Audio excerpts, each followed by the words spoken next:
స్వాతంత్ర దినోత్సవం సందర్భంగా హరీష్ అకాడమీ అందిస్తోంది అన్ని ఆన్లైన్ కోర్సులపై భారీ డిస్కౌంట్ ఆఫర్స్. ఒక కోర్స్ కొనండి, 5 కోర్సులు ఉచితంగా పొందండి.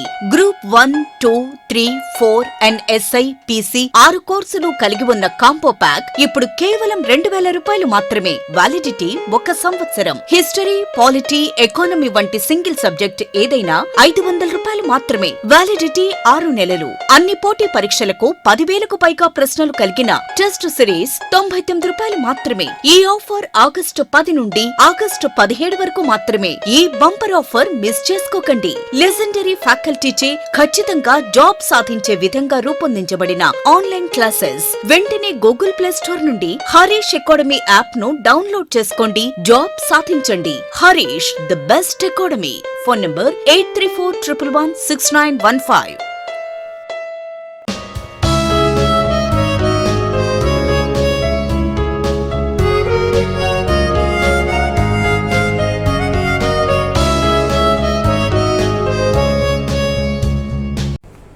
Hi friends, welcome to Harish Academy. ఈరోజు వార్తలు నిలిచిన జాతీయ, అంతర్జాతీయ, రాష్ట్రీయ అంశాల గురించి, వార్తలు నిలిచిన వ్యక్తులు, అవార్డులు, పుస్తకాలు, మరి క్రీడా సంబంధిత సమాచారం, ఒక్కొక్క అంశాన్ని వివరంగా తెలుసుకుందాం. ఈరోజు మన ఫస్ట్ టాపిక్ వచ్చేసి డ్రోన్లకి సంబంధించిన ఒక ప్రత్యేక కార్యక్రమాన్ని ప్రారంభిస్తూ ఇండియన్ ఆర్మీ మరియు డ్రోన్ ఫెడరేషన్ ఆఫ్ ఇండియా సంయుక్తంగా వార్తలు ఇచ్చాయి. డ్రోన్లకి సంబంధించి డ్రోన్ ఎథాన్, ఈ ప్రోగ్రాం పేరు గుర్తుంచుకోండి. డ్రోన్ ఎథాన్ అనే ఒక కార్యక్రమం, ఒక స్పెషల్ ప్రోగ్రాం. దేనికి సంబంధించింది? డ్రోన్లకి సంబంధించి. డ్రోన్ అని పిలిచిన, అన్మాన్డ్ ఎయిర్ వెహికల్స్ అని పిలిచిన ఒకటే. అన్మాన్డ్ ఎయిర్ వెహికల్స్ అంటే ఏంటి? మానవరహిత విమానాలు. డ్రోన్ ఎథాన్ ప్రోగ్రామ్ని ప్రారంభిస్తూ సంయుక్తంగా వార్తలు ఇచ్చిన సంస్థలు ఏవంటే ఇండియన్ ఆర్మీ సంస్థ అని చెప్పకూడదు, మనకు త్రివిధ దళాల్లో ఒకటి రక్షణ బలగాలు. ఇండియన్ ఆర్మీ మరియు డ్రోన్ ఫెడరేషన్ ఆఫ్ ఇండియా.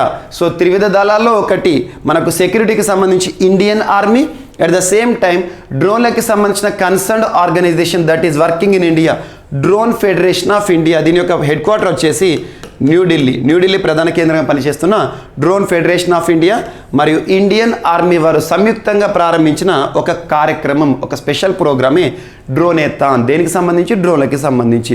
ఉద్దేశం ఏంటంటే డ్రోన్లకి సంబంధించి ముఖ్యంగా డ్రోన్ల మ్యానుఫ్యాక్చరింగ్లో, డ్రోన్ల తయారీలో మనం సెల్ఫ్ రిలయన్స్ సాధించాలి. సెల్ఫ్ రిలయన్స్ అంటే మనకు కావలసిన డ్రోన్లను మనమే తయారు చేసుకోవాలి. విదేశాల నుండి దిగుమతి చేసుకోవడం పైన ఆధారపడకుండా మన డ్రోన్ని మనమే తయారు చేసుకోవాలి. సెల్ఫ్ రిలయంట్గా ఉండాలి డ్రోన్ల మ్యానుఫ్యాక్చరింగ్లో.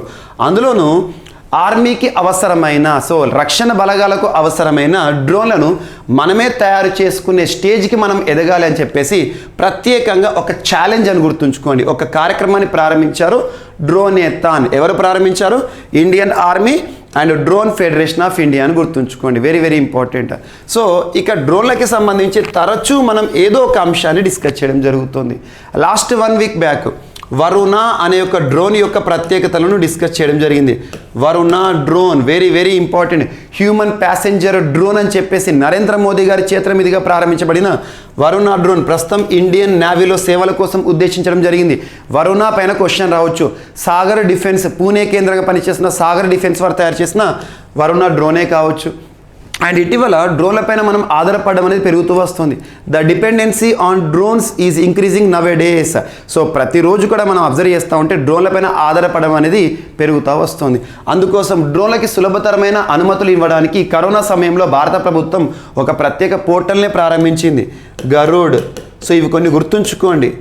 Garud, government authorization for relief using drones, government authorization for relief using drones. And డ్రోన్లకి సంబంధించి సులభతర అనుమతులు మరియు డ్రోన్ నిబంధనలు తీసుకొచ్చింది. ఇటువంటివి డ్రోన్లకి సంబంధించి కొన్ని రాష్ట్రాలు కూడా ప్రత్యేకంగా వార్తలు ఇచ్చాయి. తెలంగాణ రాష్ట్రం దేశంలోనే మొదటిసారి ప్లాంటేషన్ ప్రోగ్రాంలో, అటవీ విస్తీర్ణం పెంచడంలో డ్రోన్ల పైన ఆధారపడుతుంది. హరాబరా అనే ఒక ప్రత్యేక కార్యక్రమం గురించి మనం డిస్కస్ చేసాం. హరాబరా డ్రోన్ బేస్డ్ ఫారెస్ట్ అని గుర్తుంచుకోండి. అంటే అటవీ విస్తీర్ణాన్ని పెంచడం వేటి ద్వారా? మనం డ్రోన్లను ఉపయోగించి. హరాబరా కార్యక్రమం ఇదొకటి important. And medicines from sky కానివ్వండి, ఇవన్నీ డ్రోన్లకి సంబంధించి కొన్ని అంశాలను లింక్ చేస్తా చూడండి. వరుణ డ్రోనే కావచ్చు. ఈరోజు డ్రోనేథాన్ ఎగ్జామినేషన్ పాయింట్ ఆఫ్ వ్యూలో డైరెక్ట్ బిట్ అడుగుతారు. డ్రోనేథాన్ ప్రోగ్రామ్ యొక్క ఉద్దేశం ఏంటి? సో డ్రోన్ మ్యానుఫ్యాక్చరింగ్లో సెల్ఫ్ రిలయన్స్ని సాధించడం. ఎవరు ప్రారంభించారు ఈ ప్రత్యేక కార్యక్రమం, ఒక అవగాహన కార్యక్రమం అని అంటే ఇండియన్ ఆర్మీ మరియు డ్రోన్ ఫెడరేషన్ ఆఫ్ ఇండియా అని గుర్తుంచుకోండి. That's enough. అండ్ నెక్స్ట్ ఒక కొత్త వైరస్. ఇటీవల కాలంలో తరచూ ఏదో ఒక వైరస్ని మనం చూస్తూ ఉన్నాం, కొత్త కొత్త వ్యాధులను చూస్తున్నాం. కరోనాతో మొదలైన ఈ వ్యాధుల ప్రస్థానం నేటికి కూడా ముగియట్లేదు. మనం చూడండి, కరోనాతో పాటు బ్లాక్ ఫంగల్ డిసీజ్ అన్న, మ్యూకర్ మైకోసిస్ అని పిలిచిన, జిగోమైకోసిస్ అని పిలిచిన ఒకటి ఫంగల్ డిసీజ్ శిలీంధ్రాలకు సంబంధించి. ఆ తర్వాత ఇప్పుడు చూడండి మంకీ పాక్స్ డిసీజ్ కేరళలో మొట్టమొదటి కేసు నమోదైంది. ఆ తర్వాత మనకు ఆఫ్రికాలో మార్బర్గ్ వైరసే కానివ్వండి, అలా వైరస్లకి సంబంధించి వ్యాధులకి సంబంధించి తరచూ కొత్త కొత్త మ్యూటెంట్స్ వస్తున్నాయి, వేరియేషన్స్ కనబడుతున్నాయి. అటువంటిది ఒక కొత్త రకమైన వైరస్ ఆనవాళ్లను ఇటీవల చైనాకి సంబంధించి శాస్త్రవేత్తలు కనుగొనడం జరిగింది. ఆ వైరస్ పేరు గుర్తుంచుకోండి, నావెల్ సరికొత్తదైన లాంగియా హెనిపా వైరస్ని ఇటీవల శాస్త్రవేత్తలు ఎక్కడ కనుగొన్నారంటే చైనాలో కేసెస్ కూడా నమోదవుతున్నాయి. లాంగియా హెనిపా వైరస్. సో నావెల్ అంటే సరికొత్త. అంతకుముందు లాంగియా హెనిపా వైరస్ అనేది పాతదే, కాకపోతే లాంగియా హెనిపా వైరస్ నావెల్ వర్షన్ అని గుర్తుంచుకోండి, సరికొత్తది. అలా ఎక్కడ కనుగొన్నారు ఈ వైరస్ యొక్క ఆనవాళ్లను, కేసులను అంటే సో షాండాంగ్ అండ్ హెనాన్ అనే ప్రావిన్స్, చైనాలో రాష్ట్రాలను ప్రావిన్స్లు అంటాం, స్టేట్స్ని. సో షాండాంగ్ అండ్ హెనాన్ అనే ప్రావిన్స్లో కొన్ని కేసులు కూడా నమోదయ్యాయి.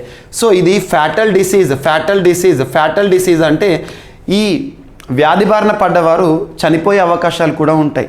సో చంపేసే ఒక వ్యాధిని గుర్తుంచుకోండి, ఫ్యాటల్ డిసీజ్. సో ఇది ఒకటి గుర్తుంచుకోండి. లాంగియా హెనిపా వైరస్ కేసులు ఇటీవల ఎక్కడ నమోదవుతున్నాయి అంటే చైనా అని గుర్తుంచుకోండి. సో ఇది విస్తృతంగా వ్యాప్తి చెందుతున్నట్టుగా తెలపడం జరిగింది చైనాకి సంబంధించిన హెల్త్ డిపార్ట్మెంట్. గుర్తుంచుకోండి, లాంగియా హెనిపా వైరస్ ఇది ఒక వైరల్ డిసీజ్. అండ్ నెక్స్ట్ ఈరోజు కచ్చల్ దీవులు వార్తలు నిలిచాయి. కచ్చల్ టు ద పాయింట్ గుర్తుంచుకోండి, సరిపోతుంది. వార్తల్లోని ప్రాంతాలు ఏవైతే ఉంటాయో ఆ ప్రాంతాలపైన ప్రత్యేక శ్రద్ధ చూపండి. ఇటీవల కచ్చల్ దీవులు ప్రత్యేకంగా వార్తలు ఇచ్చాయి. ఎక్కడ అంటే అండమాన్ నికోబార్ అని గుర్తుంచుకోండి, అండమాన్ అండ్ నికోబార్. సో భారతదేశానికి సంబంధించి అండమాన్ అండ్ నికోబార్ ఏవైతే ఉంటాయో, దీవులు ఏవైతే ఉంటాయో ఆ దీవుల్లోని ఒక దీవులు అంటున్నాను. మనకు దీవి ఐలాండ్ అంటే చుట్టూ వాటరే ఉంటుంది. అదే పెనిన్సులా అంటే మూడు వైపులా వాటర్ ఉంటుంది, ఒక వైపున భూభాగం ఉంటుంది. So India is called as peninsula. Andaman Nicobar దీవుల సముదాయాన్ని ఏం పిలుస్తామంటే మన జాగ్రఫీ టర్మినాలజీలో ఆర్కిపెలాగో అంటారు. ఆర్చిపెలాగో అన్న ఒకటే. అందులో ఒక దీవి ఇప్పుడు నేను చెప్తున్న కచ్చల్ దీవి. ఈ కచ్చల్ దీవి గురించి నాసా ప్రత్యేకంగా తెలిపింది. So national aeronautics space administration, NASA ఇటీవల దీనికి సంబంధించిన బేసిక్ బిట్ అడిగారు. సో నాసా అంటే అమెరికాకి సంబంధించి అంతరిక్ష పరిశోధనలు చేసే సంస్థ. సో నాసా వారు ఏం చెప్పారు కచ్చల్ దీవికి సంబంధించి అంటే ఈ కచ్చల్ దీవి ఈ ప్రాంతంలో ఉంటుంది. అండమాన్ నికోబార్ అనుకుంటే ఈ ప్రాంతంలో కచ్చల్ దీవులు ఉంటాయి, కచ్చల్ ఐలాండ్ ఉంటుంది. సో ఇది ఏదైతే ఉంటుందో ఈ కచ్చల్ దీవులో మొత్తం కూడా మ్యాంగ్రూవ్స్ అన్నీ కూడా ధ్వంసం అయిపోయినాయంట. మ్యాంగ్రూవ్ ఫారెస్ట్ మొత్తం కూడా ధ్వంసం అయిపోయిందంట. అంటే పర్యావరణ సమస్యను ఎదుర్కొంటుందని చెప్తున్నారు. ఈ మ్యాంగ్రూవ్స్ ఏవైతే ఉంటాయి, మ్యాంగ్రూవ్ అని చెప్పేసి మనం చిన్న చిన్న ప్లాంట్స్ చూస్తూ ఉంటాం, ముఖ్యంగా తీర ప్రాంతాల్లో కనబడతాయి మ్యాంగ్రూవ్ ఫారెస్ట్స్ అని చెప్పేసి. అటువంటి మ్యాంగ్రూవ్స్ ఇక్కడ ధ్వంసం అవడానికి కారణం ఏంటంటే 2004 సంవత్సరంలో ఇండియన్ ఓషన్లో చోటు చేసుకున్న సునామీ ఈ ఇయర్ గుర్తుంచుకోండి. ఇండియన్ ఓషన్లో సునామీ ఏ సంవత్సరం అంటే 2004 December last week. Subject condition ఒకసారి చూడండి, December 26. సో ఇండియన్ ఓషన్లో సంభవించిన తీవ్రమైన సునామీ ఏదైతే ఉంటుందో, సముద్రంలోని భూకంపం ఏదైతే ఉంటుందో అప్పుడు అండమాన్ నికోబార్ మొత్తం కూడా చాలా వరకు ప్రభావానికి గురైంది. సో అటువంటిది ఈ కచ్చల్ దీవులోని మ్యాంగ్రోవ్స్ మొత్తం కూడా ధ్వంసమైనవి అని చెప్పేసి నాసా ఈరోజు ప్రత్యేకంగా ఒక వివరణ ఇచ్చింది. గుర్తుంచుకోండి, నాసా వారు ఇండియాకి సంబంధించిన ఒక వివరణ కాబట్టి ఇంపార్టెంట్. ఎగ్జామ్లో ఇవన్నీ అడిగారు. ఇటీవల వార్తలు నిలిచిన కచ్చల్ దీవి ఎక్కడ ఉంది అంటారు. కచ్చల్ దీవి అండమాన్ నికోబార్లోని నికోబార్ ఏరియా ఏదైతే ఉందో అక్కడ ఉందని గుర్తుంచుకోండి, సరిపోతుంది. And next Bhitarkanika national park అంటే ఈ ఏరియాలో ఉంటుంది. భితర్కనికా నేషనల్ పార్క్ సముద్రానికి ఒడ్డునే ఉంటుంది. భితర్కనికా నేషనల్ పార్క్ ఏ రాష్ట్రంలో ఉంది అంటే ఒడిషా స్టేట్ అని గుర్తుంచుకోండి. ఒడిషా రాష్ట్రంలోని భితర్కనిక జాతీయ పార్క్. సో ఇది చాలా ప్రత్యేకం, ఎందుకంటే ఇందులో సాల్ట్ వాటర్ క్రొకోడైల్స్ కానివ్వండి, ఇదంతా వాటర్ ఏరియా. నేషనల్ పార్క్ ఈ సముద్రానికి సంబంధించిన వాటర్ ఏవైతే బ్యాక్ వాటర్స్లా ఉంటాయి. సో ఇక్కడ మొత్తం కూడా వాటర్ ఏరియా, ఈ వాటర్ ఏరియా మొత్తం కూడా శాచురేషన్ పాయింట్కి వచ్చిందంట. శాచురేషన్ పాయింట్ అంటే ఏంటి అంటే, ఏదైనా మనము ఒక గ్లాస్లో సాల్ట్ వేసేసి మనం తిప్పుతూ ఉంటే ఆ సాల్ట్ ఏదైతే ఉంటుందో వాటర్లో మిసిబుల్ అవుతూ ఉంటుంది, కరుగుతూ ఉంటుంది. కానీ ఒక పర్టికులర్ పాయింట్ వద్ద మనం ఎంత సాల్ట్ వేసినా అది మిసిబుల్ అవ్వదు. సో దాన్ని శాచురేషన్ పాయింట్ అంటాం. అంటే అంతకు మించిన శక్తి దానికి మిసిబిలిటీ అనేది ఉండదు. సో శాచురేషన్ పాయింట్ వచ్చేసింది. ఈ భితర్కనిక నేషనల్ పార్క్లోని వాటర్ ఏరియా మొత్తం కూడా శాచురేషన్ పాయింట్కి వచ్చేసిందంట. అందులో భాగంగా ఇక్కడ ఉండే సాల్ట్ వాటర్ క్రొకోడైల్స్ కూడా ఇబ్బందికరంగా మారాయంట, అంటే బ్రతకడమే సమస్యగా మారింది. మనకు ఒడిషా రాష్ట్రం యొక్క ప్రత్యేకత ఏంటంటే 3 రకాల మొసలు ఉన్న ఏకైక రాష్ట్రం ఒడిషా. 3 రకాల మొసల్స్లు ఏంటి so gharials, muggers, gharials, salt water or estuarine crocodiles. So gharials అంటాం, మగ్గర్స్ అంటాం, and salt water or estuarine crocodiles. 3 రకాల మొసలు ఉన్న ఏకైక రాష్ట్రం ఏది అంటారు? సో ఒడిషా. అటువంటి భితర్కనిక జాతీయ పార్కు ఈరోజు ఒక సమస్యాత్మక అంశంతో వార్తలు ఇచ్చింది, శాచురేషన్ పాయింట్ ఇన్ వాటర్ అని చెప్పేసి గుర్తుంచుకోండి. అండ్ ఇందులో కూడా కొన్ని రిపోర్ట్స్ కనుక మనం అబ్జర్వ్ చేస్తే 2012 సంవత్సరం నుండి ఆల్మోస్ట్ ఇక్కడ ఉండే మొసలు ఏవైతే ఉంటాయో మొసళ్ళ దాడిలో దాదాపు 50 మంది మనుషులు చచ్చిపోయారంట. మొసలు దాడి చేస్తాయి వాటి ఏరియాకి వెళ్ళినప్పుడు. అదే మానవుల దాడిలో మొసలు ఎన్ని చచ్చిపోయాయంటే 25 చనిపోయినాయంట. సో జస్ట్ గుర్తుంచుకోండి కొన్ని స్టాట్స్, ఎందుకంటే వన్యప్రాణులకు సంబంధించి అడగవచ్చు. And at the same time ఈ భితర్కనిక నేషనల్ పార్క్ ఏదైతే ఉంటుందో ఈ పార్క్లో ఉండే సాల్ట్ వాటర్ బాడీ ఏదైతే ఉంటుందో భారతదేశంలో 2వ అతిపెద్ద సాల్ట్ వాటర్ ఏరియా అని చెప్పవచ్చు. మొదటిది ఏంటంటే సుందర్బన్స్. సో ఇవన్నీ basics. And at the same time ఇటీవల కాలంలో ఒడిషాకి సంబంధించి ప్రత్యేకంగా గహిర్మాత, రిషికుల్య, తాబేలు సంబంధించి ఆలివ్ రిడ్లీ తాబేలకు సంబంధించి ప్రత్యేకంగా వార్తలు నిలిచింది. And at the same time ఒడిషాకి సంబంధించి ప్రపంచంలోని మొట్టమొదటిసారి ఫిషింగ్ క్యాట్ సెన్సస్ అనే అంశాన్ని చూసాం మనం. వీటిని లింక్ చేస్తూ చూడండి. సో భితర్కనిక నేషనల్ పార్క్ ఈరోజు ప్రత్యేకంగా వార్తలు ఇచ్చింది. సో ఒకసారి జస్ట్ పేరు గుర్తుంచుకోండి, ఎక్కడ ఉంది అంటారు, ఎందుకంటే వార్తలు ఇచ్చిన అంశం కాబట్టి మీకు జాగ్రఫీ పాయింట్ ఆఫ్ వ్యూలో ఇవన్నీ అడగరు. జస్ట్ బేసిక్గా ఏమడుగుతారు, భితర్కనిక జాతీయ పార్క్ ఎక్కడ అంటారు. అలా ఇటీవల వార్తలు ఇచ్చిన జాతీయ పార్కులు లింక్ చేసుకోండి. రైమోనా, దెహింగ్ పట్కాయ్, రైమోనా మరియు దెహింగ్ పట్కాయ్ జాతీయ పార్కులు నూతనంగా గుర్తింపు పొందాయి. ఏ రాష్ట్రానికి సంబంధించి? అస్సాం. ఇటువంటి ప్రత్యేకంగా అప్డేట్ చేసుకోండి. And next central government's one nation one ration card completes 3 years. One nation one ration August 9వ తేదీ 2019 సంవత్సరంలో భారత ప్రభుత్వం ప్రారంభించిన వన్ నేషన్ వన్ రేషన్, ఒకే దేశము ఒకే రేషన్ కార్డు అని చెప్పేసేసి దేశం అంతా కూడా. అంతకుముందు మనకి ఎలాంటిది ఉండే అంటే రేషన్ ఒక రాష్ట్రానికి సంబంధించిన వ్యక్తి ఎవరైనా ఉంటే ఆ రాష్ట్రంలో మాత్రమే తనకు వచ్చే ఆహార ధాన్యాలు ఏవైతే ఉంటాయో రేషన్ ద్వారా వచ్చేవి ఏవైతే ఉంటాయో పబ్లిక్ డిస్ట్రిబ్యూషన్ సిస్టంలో వచ్చేవి ఏవైతే తీసుకోవచ్చు. ఒక రాష్ట్రం నుండి వేరే రాష్ట్రానికి వెళ్ళిన అనుకోండి తను పొందలేడు. అలా రాష్ట్రాలకునే ఒక యూనిట్గా చూసేవారు. ఆ తర్వాత కేంద్ర ప్రభుత్వం నరేంద్ర మోదీ గారు ప్రధానిగా వచ్చిన తర్వాత చాలా రీఫార్మ్స్ వచ్చినాయి. అందులో రేషన్ కార్డు విషయంలో భారతీయుడు ఎక్కడైనా భారతీయుడే. సో భారతీయుడు ఎక్కడైనా తనకు రేషన్, వైట్ రేషన్ కానివ్వండి ఆ లబ్ధి పొందాలనుకుంటే కన్సర్న్ స్టేట్లో మాత్రమే పొందాల్సిన అవసరం లేదు, దేశంలో ఎక్కడైనా పొందొచ్చు అని చెప్పేసి రాష్ట్రాలకు పిలుపునిచ్చారు. వన్ నేషన్ వన్ రేషన్ కార్డుని మీ రాష్ట్రంలో కూడా అమలు చేయండి అని చెప్పేసి. యాజ్ ఆన్ టుడే 36 రాష్ట్రాల్లోనూ కేంద్రపాలిత ప్రాంతాల్లోనూ, రాష్ట్రాల్లోనూ కేంద్రపాలిత ప్రాంతాలు అంటే ప్రస్తుతం భారతదేశంలో 28 రాష్ట్రాలు ఉన్నాయి, 6 కేంద్రపాలిత ప్రాంతాలు ఉన్నాయి, 8 కేంద్రపాలిత ప్రాంతాలు. సో 28 + 8 28 రాష్ట్రాలు, 8 కేంద్రపాలిత ప్రాంతాలు. సో ఇప్పటివరకు భారతదేశంలో మొత్తం 36 రాష్ట్రాలు కేంద్రపాలిత ప్రాంతాల్లో ఇది అమలు ఉంది. 28 స్టేట్స్ అండ్ 8 యూనియన్ టెరిటరీస్లో. సో గుర్తుంచుకోండి. సో ఈ ప్రోగ్రామ్ ఏదైతే ఉంటుందో ముఖ్యంగా కరోనా విపత్కర పరిస్థితుల కాలంలో చాలా రాష్ట్రాలు ఈ ప్రోగ్రాంలో జాయిన్ అయినాయి. వన్ నేషన్ వన్ రేషన్ కార్డ్ని అమలు చేస్తున్నట్టుగా. అలా 2019 సంవత్సరంలో ఆగస్టు 9వ తేదీన దీని పైలట్ ప్రాజెక్ట్ కింద గుజరాత్, తెలంగాణ కొన్ని రాష్ట్రాల్లో అమలు చేశారు. సో విజయవంతమైంది. ముఖ్యంగా కరోనా మహమ్మారి 2020 సంవత్సరంలో భారతదేశం పైన కాదు ప్రపంచవ్యాప్తంగా తీవ్ర ప్రభావం చూపించింది. అటువంటి సమయంలో వలస కూలీలు ఎవరైతే ఉంటారో ఎక్కడైతే వారు ఉండిపోయారో వారికి అక్కడ లబ్ధి పొందాలని చెప్పేసి ప్రత్యేకంగా ఈ ప్రోగ్రామ్ని మరింత సివియర్గా ఇంప్లిమెంట్ చేశారు. So one nation one ration card ఇటీవల 3 సంవత్సరాలు పూర్తయింది కాబట్టి ఎగ్జామ్లో అడగవచ్చు. కేంద్ర ప్రభుత్వం one nation one ration card ఈ ప్రోగ్రామ్ని ఏ సంవత్సరంలో ప్రారంభించింది అంటే ఆగస్ట్ 9, 2019 అని గుర్తుంచుకోండి. 3 years కంప్లీట్ అయింది. అండ్ నెక్స్ట్ భారత ప్రధాని నరేంద్ర మోదీ గారు నిన్నటి రోజున జాతికి అంకితం చేసిన ఒక 2G ఇథనాల్ ప్లాంట్ వార్తలు ఇచ్చింది. పానిపట్ హర్యానా అని గుర్తుంచుకోండి. 2G ఇథనాల్ ప్లాంట్ని భారత ప్రధాని నరేంద్ర మోదీ గారు ప్రారంభించారు. దాదాపు 900 కోట్ల రూపాయల ఖర్చుతో నిర్మించిన ప్రాజెక్ట్. దాన్ని పానిపట్లో ప్రారంభించారు, జాతికి అంకితం చేశారు. సో ఇటువంటి ఫ్లాష్ కార్డ్స్ ఏవైతే ఉంటాయో కొన్ని చూడండి, మనకు మైగవ్ పోర్టల్లో అందుబాటులో ఉంటాయి. మన సంకల్ప మ్యాగజైన్లో రెగ్యులర్గా ఇటువంటి ఫ్లాష్ కార్డ్స్ని అందుబాటులోకి తీస్తున్నాను. ఎవ్రీడే డైరెక్ట్ బ్రేకింగ్ న్యూస్ లాగా వస్తున్నాం మీకు. సో ఎవరైతే ఇప్పటివరకు జీవీకే స్టడీ సర్కిల్ యాప్ని ఇన్స్టాల్ చేసుకోలేదో ఈరోజే జీవీకే స్టడీ సర్కిల్ యాప్ని ఇన్స్టాల్ చేసుకోండి. ఆ యాప్లో ఎవ్రీడే సంకల్ప మ్యాగజైన్లో భాగంగా వీటిని అందుబాటులోకి తీస్తున్నాం. డైరెక్ట్గా ఏదైనా ఇమ్మీడియట్గా బ్రేకింగ్ న్యూస్ లాగా నరేంద్ర మోదీ గారు ఎక్కడైనా ప్రారంభించారంటే ఆన్ దట్ మూమెంట్ మీకు ఇటువంటి ఫ్లాష్ కార్డ్స్ కూడా ఇస్తున్నాం. సో చూడండి, సో ఇప్పటివరకు ఇన్స్టాల్ చేసుకునే వారు చూడండి. And at the same time మీకు పోటీ పరీక్షలకు ప్రిపేర్ అవుతున్న అభ్యర్థులు ఎవరైతే ఉంటారో రానున్న పోటీ పరీక్షలు దృష్టిలో ఉంచుకొని ప్రతిరోజు కూడా ఆల్మోస్ట్ రెగ్యులర్గా మీకు కొన్ని వీడియోస్ ఇస్తున్నాను, లైవ్లో ఇస్తున్నాను. So Praveen sir classes YouTube ఛానల్ని ఎవరైనా సబ్స్క్రైబ్ చేసుకోకపోతే ఈరోజే సబ్స్క్రైబ్ చేసుకోండి. ప్రవీణ్ సార్ క్లాసెస్ యూట్యూబ్ ఛానల్లో ఇటీవల కాలంలో ఎస్ఐ కానిస్టేబుల్కి సంబంధించిన ఇంపార్టెంట్ ఏరియాస్ ఏవైతే ఉంటాయో వాటన్నిటిని కూడా కవర్ చేస్తున్నాను, లైవ్లో కండక్ట్ చేస్తున్నాను. రానున్న రోజుల్లో కూడా మరిన్ని లైవ్ వీడియోస్ తెస్తాను. So Praveen sir classes YouTube ఛానల్లో ఒకసారి సబ్స్క్రైబ్ చేయండి, ఆ వీడియోస్ చూడండి. సో ఇక్కడ మీకు ఏవైతే ఉంటే ఇది ఒక ఫ్లాష్ కార్డ్ మన సంకల్ప్ మ్యాగజైన్ నుండి తీసుకున్నాను ఇది.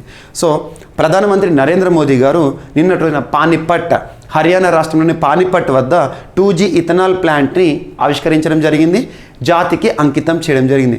The benefits of this plant are so towards clean and affordable energy, స్వచ్ఛమైన ఇంధనాన్ని కోసం గుర్తుంచుకోండి. Help in the preservation of soil health, so మృత్తికల యొక్క ఆరోగ్యాన్ని కాపాడిన వారం అవుతాము. మోర్ అగ్రికల్చరల్ జాబ్స్ ఇందులో కల్పించడం జరిగింది, అంటే అగ్రికల్చర్లో ఎక్కువగా ఉపాధి అవకాశాలు పెరుగుతాయి. And new sources of income for the farmers, ఇలా మల్టిపుల్ ఎఫెక్ట్స్, మల్టిపుల్గా మనకి లాభాన్ని చేకూర్చే ఒక ప్రత్యేకమైన 2G ఇథనాల్ ప్లాంట్ని పానిపట్లో ప్రారంభించి జాతికి అంకితం చేశారు నరేంద్ర మోదీ గారు. అండ్ నెక్స్ట్ శూన్య జీరో మొబిలిటీ క్యాంపెయిన్ ఈరోజు ప్రత్యేకంగా వార్తలు ఇచ్చింది. శూన్య జీరో మొబిలిటీ క్యాంపెయిన్, శూన్య జీరో మొబిలిటీ క్యాంపెయిన్ అంటే కాలుష్య ఉద్గారాలను శూన్యం చేయడం, జీరోకి తీసుకురావడం. కాలుష్య ఉద్గారాలు అంటే ఏంటి? మనం కన్వెన్షనల్గా వాడే వాహనాలు ఉంటాయి కదా, డీజిల్ వాహనాలు కానీ పెట్రోల్ వాహనాలు కానీ ఏవైతే ఉంటాయో వీటి ద్వారా కాలుష్య ఉద్గారాలు ఎక్కువగా వస్తాయి. అంటే మనం ఏదైతే పొగ వస్తూ ఉంటుంది. సో వీటన్నిటిని కట్టడి చేయడం. ప్రస్తుతం చూడండి, ముఖ్యంగా వాయు నాణ్యత నివేదిక ఇటీవల ఐక్యూ ఎయిర్ వార్ విడుదల చేసిన నివేదిక ప్రకారం భారతదేశంలో అత్యంత కాలుష్య నగరాలు ఉన్నాయని చెప్పడం జరిగింది. ఇటువంటి పరిస్థితుల్లో ఎలక్ట్రిక్ వెహికల్స్కి మనం మల్లుతున్నాం.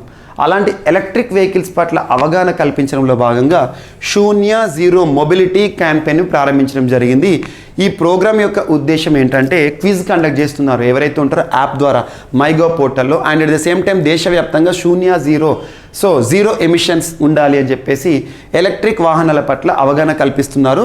ఆజాదీ కా అమృత్ మహోత్సవ్లో భాగంగా నీతి ఆయోగ్ వారు అండ్ శూన్య జీరో పొల్యూషన్ మొబిలిటీ వారు అండ్ మైగవ్ సర్కార్ మన ఇండియన్ గవర్నమెంట్కి సంబంధించి శూన్య జీరో ఇటీవల వార్తలు ఇచ్చిన శూన్య జీరో మొబిలిటీ క్యాంపెయిన్ దేనికి సంబంధించి అంటే క్యాంపెయిన్ అవగాహన. సో ప్రతి ఒక్కరు కూడా ఎలక్ట్రిక్ వాహనాలను యూజ్ చేయాలి, ఎలక్ట్రిక్ వాహనాల వైపు మళ్ళాలి అని చెప్పేసి. సో ఇప్పటికే ఫేమ్ గైడ్లైన్స్ తీసుకొచ్చింది కేంద్ర ప్రభుత్వం. FAME faster adoption and manufacturing of hybrid and electric vehicles, FAME guidelines 2.0 అని చెప్పేసి 1.0 అని చెప్పేసి. And at the same time భారత ప్రభుత్వం ఎలక్ట్రిక్ వెహికల్స్కి ప్రత్యేక ప్రాధాన్యత ఇస్తుంది. అందులో భాగంగా రాయితీలు, కొన్ని రాష్ట్ర ప్రభుత్వాలు అయితే రాయితీలు కానివ్వండి ఇటువంటి కార్యక్రమాలను కూడా తీసుకొస్తున్నారు. సో ఇందులో భాగంగా ఢిల్లీకి సంబంధించి స్విచ్ ఢిల్లీ క్యాంపెయిన్, ఇటువంటి క్యాంపెయిన్స్ ఎలక్ట్రిక్ వెహికల్స్ పైన ఏ అంశం వార్తలు ఇచ్చినా వాటిని గుర్తుంచుకోండి. దేశంలోనే మొట్టమొదటి ఎలక్ట్రిక్ వెహికల్స్ ఓన్లీ రోడ్గా కెవాడియా రోడ్ వార్తలు ఇచ్చింది. ప్రపంచంలో అతిపెద్ద విగ్రహం సర్దార్ వల్లభాయ్ పటేల్ గారి విగ్రహం, స్టాచ్యూ ఆఫ్ యూనిటీ, సో ఐక్యతా విగ్రహం, ఆ చుట్టూ ఉండే necklace road electric vehicles only జోన్గా గుర్తించి పొందిన భారతదేశం మొట్టమొదటిది.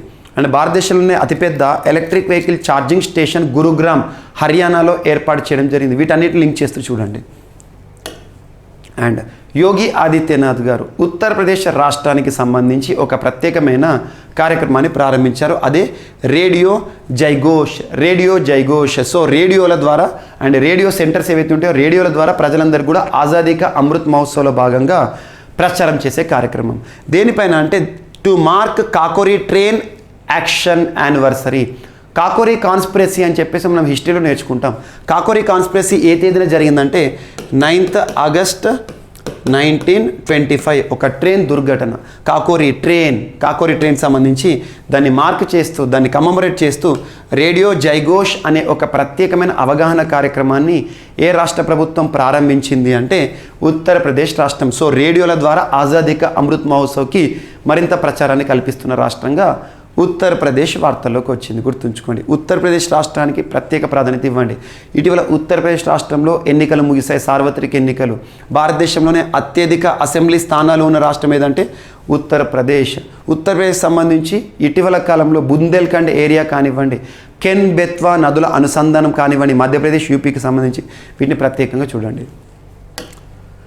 అండ్ నెక్స్ట్ సింగపూర్లో జాతీయ స్మారకంగా నేతాజీ ఢిల్లీ చలో మైదానం సింగపూర్కి సంబంధించి 2 శతాబ్దాలుగా పలు చారిత్రక ఘటనలకు వేదికగా నిలిచి సింగపూర్ నగర నడిబొడ్డున 11 ఎకరాల్లో వెలిసిన పచ్చిక మైదానాన్ని 75వ జాతీయ స్మారకంగా ఆ దేశం గత మంగళవారం ప్రకటించింది. 75th 1943 జూలై 5వ తేదీన ఆజాద్ హింద్ ఫౌజ్ వారు కవాతు అనంతరం సుభాష్ చంద్రబోస్ ఇదే మైదానం నుంచి ఢిల్లీ చలో నిదానం ఇచ్చారు. వెరీ వెరీ ఇంపార్టెంట్, గుర్తుంచుకుని హిస్టరీకి సంబంధించి. సో 2 శతాబ్దాలుగా పలు చారిత్రాత్మక ఘటనలకు వేదికగా నిలిచిన సింగపూర్ నగర నడిబొడ్డున 11 ఎకరాల్లో వెలిసిన పచ్చిక మైదానాన్ని 75వ జాతీయ స్మారకంగా ఆ దేశం మంగళవారం ప్రకటించింది. 1943 జూలై 5న ఆజాద్ హింద్ ఫౌజ్ కవాతు అనంతరం నేతాజీ సుభాష్ చంద్రబోస్ ఇదే మైదానం నుండి ఢిల్లీ చలో నినాదాన్ని ఇవ్వడం జరిగింది. సో ఢిల్లీ చలో నినాదాన్ని ఇచ్చారు. స్థానికులకు క్రీడా మైదానంగాను ఇది ఉపయోగపడుతుంది. అండ్ 57వ జాతీయ దినోత్సవం సందర్భంగా సింగపూర్ ఈ స్మారక ప్రకటన చేసింది. గుర్తుంచుకోండి, స్మారక చిహ్నాల పరిరక్షణ చట్టం కింద ఇకపై ఈ మైదానానికి అత్యున్నత స్థాయి రక్షణ కల్పిస్తామని సింగపూర్ జాతీయ వారసత్వ మండలి తెలిపింది. ఎగ్జామ్లో అడగవచ్చు. ఇటీవల నేతాజీ గారికి సంబంధించి ఢిల్లీ చలో అనే ఒక నినాదాన్ని ఇచ్చిన మైదానము ప్రత్యేకంగా స్మారకంగా వార్తలోకి వచ్చింది. ఏ దేశం అంటారు? సింగపూర్ అని గుర్తుంచుకోండి. Very very important. Netaji Subhash Chandrabose గారికి సంబంధించి ఆజాదీ హింద్ ఫౌజ్ పైన కూడా కొంత ప్రత్యేక శ్రద్ధ చూపండి. And next, Russia successfully launched Iranian satellites. ఇరాన్కి సంబంధించిన ఒక శాటిలైట్ని రష్యా ఇటీవల ప్రయోగించడం జరిగింది, విజయవంతంగా నింగిలోకి పంపడం జరిగింది. సో ఆ శాటిలైట్ పేరు ఏంటంటే మనకు కయ్యం శాటిలైట్. ఇటీవల కయ్యం అనే ఒక శాటిలైట్, కయ్యం అనే శాటిలైట్ ఏ దేశానికి సంబంధించింది అంటే ఇరాన్కి సంబంధించి. Iran Persia. సో ఈ శాటిలైట్ని ఏ రాకెట్ ద్వారా పంపించారంటే Soyuz 2.1B rocket. Soyuz 2.1B rocket ద్వారా. ఎక్కడి నుండి పంపించారు రష్యా వారు అంటే so Baikonur cosmodrome. So Baikonur cosmodrome ఎక్కడ ఉంది అంటే కజకిస్తాన్లో ఉంది. బైకనూర్ కాస్మోడ్రోమ్ నుండి రష్యా నింగిలోకి పంపించిన ఇరాన్ శాటిలైట్ అని గుర్తుంచుకోండి.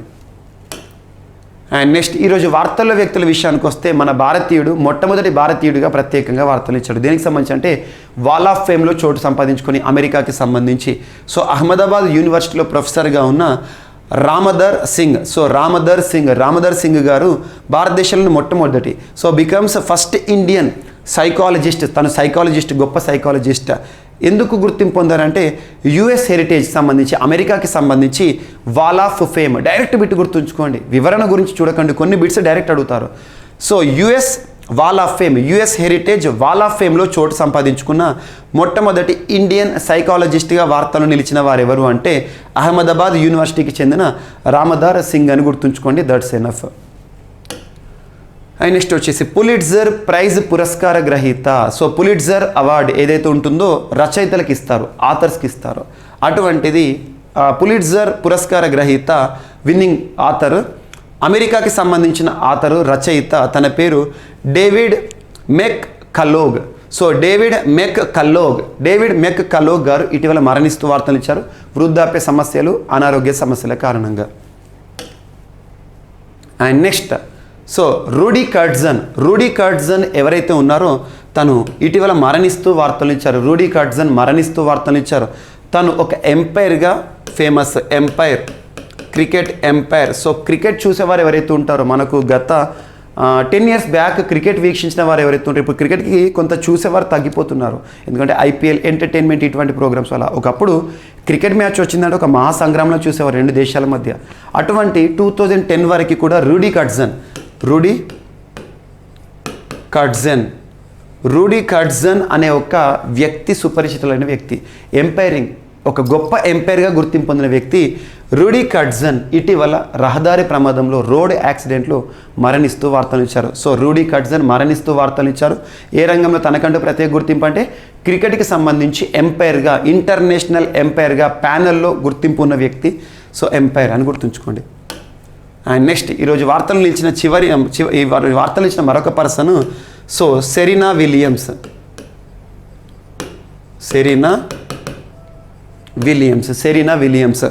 అమెరికాకి సంబంధించిన టెన్నిస్ క్రీడాకారిణి, దిగ్గజ టెన్నిస్ క్రీడాకారిణి, టెన్నిస్ చరిత్రలో ఒక నెంబర్ 1 క్రీడాకారిణి అని చెప్పుకోవచ్చు. విలియమ్స్ సిస్టర్స్ అంటారు. సెరెనా విలియమ్స్, వీనస్ విలియమ్స్ ఇద్దరు అక్క చెల్లెలు. ఇద్దరు కూడా టెన్నిస్లో ఒకానొక సమయంలో వారు ఏకచక్రాధిపత్యాన్ని చూసినవారు.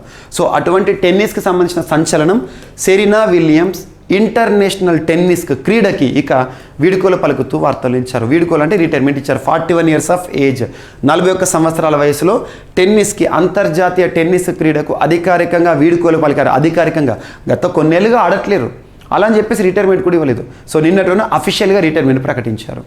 అమెరికా సంబంధించిన టెన్నిస్ క్రీడాకారిణి, ప్రపంచవ్యాప్తంగా ఒకానొక సమయంలో నెంబర్ 1 టెన్నిస్ క్రీడాకారిణి, ఎక్కువగా రికార్డ్స్ నమోదు చేసిన క్రీడాకారిణి. అండ్ నెక్స్ట్ ఈరోజు వార్తలు నిలిచిన పుస్తకాల విషయానికి వస్తే field guide birds of India అనే ఒక పుస్తకాన్ని భారతదేశంలో దాదాపు 1000 రకాల ఏవియన్స్కి సంబంధించి, పక్షులకి సంబంధించిన సంపూర్ణ సమాచారాన్ని విడుదల చేస్తూ zoological survey of India, zoo అంటే జంతువులకు సంబంధించి, జూలాజికల్ సర్వే ఆఫ్ ఇండియా వారు విడుదల చేసిన field guides birds of India అనే ఒక పుస్తకం ప్రత్యేకంగా వార్తలు నిలిచింది. అండ్ నెక్స్ట్ ఈరోజు వార్తలు ఇచ్చిన మరొక పుస్తకం rusty skies and golden winds అనే ఒక పుస్తకాన్ని రచిస్తూ వార్తలు ఇచ్చారు సాన్నిధ్య శర్మ. సో ఈ పుస్తకాన్ని జితేంద్ర సింగ్ గారు ఆవిష్కరించారు. Ministry of science and technology సంబంధించి కన్సర్న్ మినిస్ట్రీ జితేంద్ర సింగ్ గారు ఆవిష్కరించడం జరిగింది. సాన్నిధ్య శర్మ గారు రాసిన rusty skies and golden winds అనే ఒక పుస్తకం, పేరు గుర్తుంచుకోండి సరిపోతుంది. సో ఇవి ఈరోజు వార్తలు ఇచ్చిన అంశాలు. ఈరోజు ర్యాపిడ్గా కనుక చూస్తే సో డ్రోనేథాన్ అనే ఒక ప్రత్యేకమైన కార్యక్రమం వార్తలు నిలిచింది. And at the same time Langya Henipa virus అనే ఒక ప్రత్యేకమైన వైరస్ చైనాకి సంబంధించి వార్తలు నిలిచింది. అండ్ నెక్స్ట్ కచ్చల్ ఐలాండ్ ఇటీవల వార్తలు ఇచ్చింది, అండమాన్ నికోబార్కి సంబంధించి. And at the same time ఒడిషాకి సంబంధించి Bhitarkanika national park and one nation one ration card అమలు చేసి ఇప్పటికి 3 ఏళ్ళు అవుతుంది. And at the same time భారత ప్రధాని నరేంద్ర మోదీ గారు ఆవిష్కరించిన పానిపట్లోని 2G ఇథనాల్ ప్లాంట్ ఏదైతుందో దాన్ని జాతికి అంకితం చేయడం జరిగింది. అండ్ శూన్య మొబిలిటీ క్యాంపెయిన్, ప్రత్యేకంగా ఎలక్ట్రిక్ వెహికల్స్ పట్ల అవగాహన కల్పించే కార్యక్రమం. అండ్ రేడియో జైఘోష్ అనే ఒక ప్రత్యేక కార్యక్రమాన్ని ప్రారంభించారు యోగి ఆదిత్యనాథ్ గారు, ఉత్తరప్రదేశ్ రాష్ట్ర ముఖ్యమంత్రి. And at the same time సింగపూర్లో జాతీయ స్మారకంగా నేతాజీ ఢిల్లీ చెలో మైదానం అని చెప్పేసి. And next Russia successfully launched Iran satellites. ఆ ఇరాన్ శాటిలైట్ పేరు గుర్తుంచుకోండి, Khayyam satellite. So Soyuz 2.1B rocket ద్వారా ప్రయోగించారు బైకొనూర్ కాస్మోడ్రోమ్ కజకిస్తాన్ నుండి. అండ్ ప్రొఫెసర్ భారతదేశం నుండి మొట్టమొదటి ఒక సైకాలజిస్ట్గా యుఎస్ హెరిటేజ్ వాల్ ఆఫ్ ఫేమ్లో చోటు సంపాదించుకున్న వార్తలు ఇచ్చిన Ramadhar Singh. And next Pulitzer prize winning author David McCullough, American author మరణిస్తూ వార్తలు ఇచ్చారు. రూడీ కట్జన్ క్రికెట్ క్రీడలో తనకంటూ ప్రత్యేక గుర్తింపు పొందిన ఒక అంతర్జాతీయ ఎంపైర్ కారు ప్రమాదంలో మరణించడం జరిగింది. అండ్ సెరీనా విలియమ్స్ అంతర్జాతీయ టెన్నిస్ క్రీడకి అధికారికంగా వీడుకోలు పలుకుతూ వార్తలు ఇచ్చింది. And field guide and birds of India అనే ఒక పుస్తకాన్ని ఆవిష్కరిస్తూ జూలాజికల్ సర్వే ఆఫ్ ఇండియా వార్తలు ఇచ్చింది, పక్షులకు సంబంధించిన సమాచారం. అండ్ వార్తలు ఇచ్చిన ఒక పుస్తకం వచ్చేసి rusty skies and golden winds అనే పుస్తకం సాన్నిధ్య శర్మ గారు రాసిన పుస్తకం. సో ఇవి ఈరోజు వార్తలు నిలిచిన అంశాలు. మిస్లేనియస్ అంశాలు ఏమైనా మిగిలిపోతే మాత్రం రేపటి క్లాస్లో యాడ్ చేసుకుని నేర్చుకుందాం. రేపు కలుద్దాం. Thank you.